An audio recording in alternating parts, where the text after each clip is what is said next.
अवकाळी वादळी पावसामुळे रब्बी धान पीक नुकसानग्रस्त शेतकऱ्यांचे उपविभागीय अधिकारी कार्यालय तिरोडा येथे उपविभागीय अधिकाऱ्यांना निवेदन। धाद्री उमरी येथील नुकसानग्रस्त शेतकऱ्यांनी डॉक्टर दीनदयाल पटले यांच्या नेतृत्वात उपविभागीय अधिकारी तिरोडा यांना नुकसान भरपाई मोबदला मिळण्यासाठी निवेदन दिले आहे। धाद्री उमरी तालुका तिरोडा जिल्हा गोंदिया येथील शेतकऱ्यांनी सन 2024ला रब्बी हंगामाचे धान पिकाची लागवड केली होती आणि युनिव्हर्सल शॅम्पो जनरल इन्शुरन्स कंपनीकडून रब्बी हंगामाचे धान पिकासाठी पीक विमा काढलेला होता।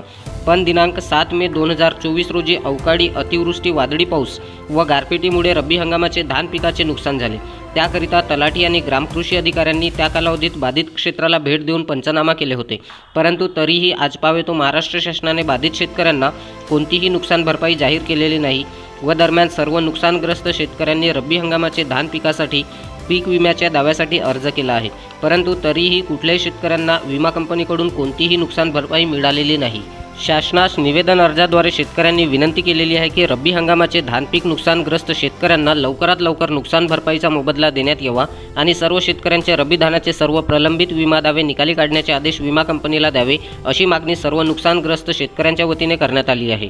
निवेदन देताना डॉक्टर दीनदयालजी पटले, सुखदासजी अनकर, भाऊलालजी पटले, इंजिनियर कुमुद पटले, मोरेश्वर अनकर, गौरव झरारिया, शरद भौतिक, अनिल अनकर, सुनील पटले, सतीश पटले सह सर्व नुकसानग्रस्त शेतकरी उपस्थित होते।